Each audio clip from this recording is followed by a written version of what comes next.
नमस्कार।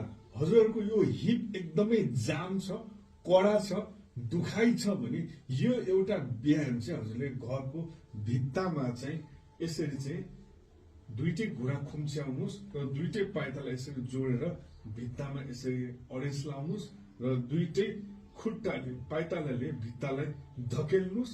धकेलिसकेपछि यो जुन खुम्च्याउनु भएको घुँडा छ यसलाई यसरी बाहिरतिर मजाले लानुहोस्। हजुरलाई स्ट्रेचिङको महसुस हुन्छ।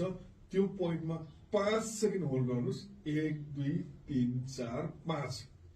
त्यसपछि अर्को लेभलमा लानुको लागि दुईटै घुँडा खुम्च्याएर यो पोजिसनमा राख्नुहोस् र हात तल भुइँमा राख्नुहोस् र बिस्तारै यसरी चाहिँ खुट्टाले यसरी माथि यसरी यसरी लानुहोस् र बिस्तारै यसरी तल है हल्कासँग यसरी यसरी ल्याएर फेरि राख्नुहोस्।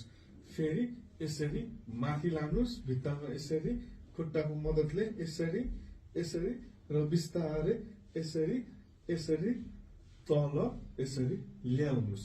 यो दुईटा व्यायाम चाहिँ हजुरले बिहान बेलुकी 15-20 पटक गर्न सक्नुहुन्छ।